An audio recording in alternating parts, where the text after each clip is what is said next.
bagian materi yang harus dipelajari.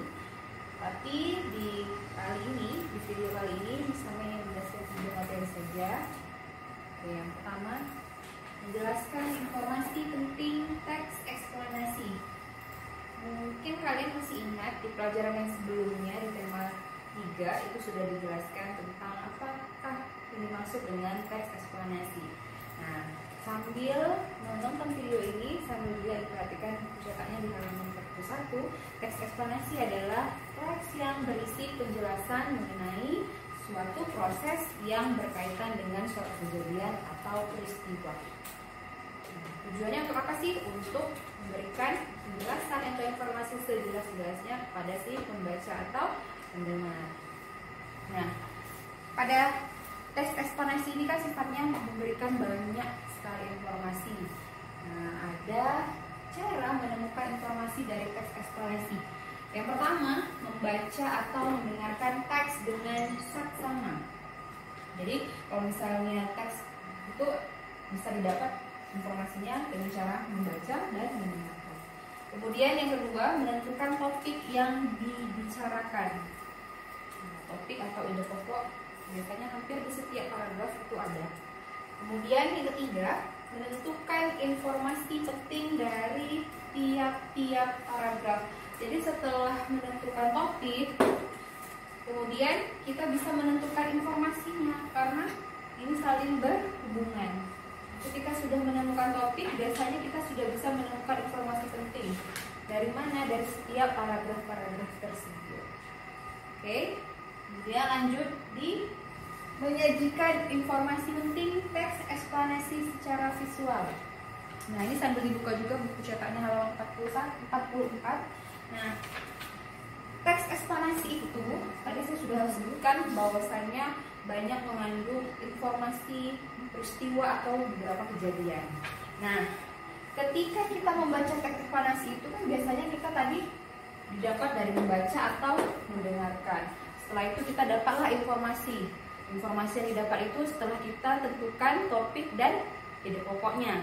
Nah, kemudian setelah kita sudah mendapatkan informasi dalam bentuk topik atau ide pokok tersebut, barulah kita menyajikan informasi tersebut menggunakan diagram atau gambar berseri.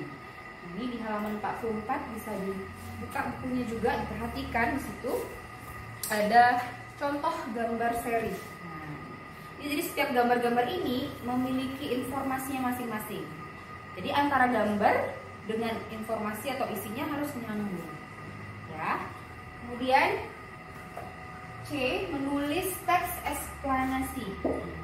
Kalau sebelumnya kita sudah mencari informasinya, kita masuklah ke cara menulis teks eksplanasi. Ada hal-hal yang harus diperhatikan untuk menulis teks eksplanasi. Ada 4. Yang pertama, topik yang dibahas. Topik, kenapa termasuk hal penting? Karena topik ini adalah menjadi dasar atau awal untuk pembuatan teks. Jadi carilah topik yang memang bisa dibahas secara keseluruhan. Ya.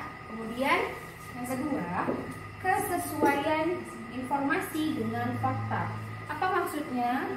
Maksudnya adalah setiap informasi yang dibuat di dalam teks eksplanasi harus bersifat atau berdasarkan fakta, tidak boleh bersifat imajinasi atau hayalan dari si penulisnya, itu tidak boleh.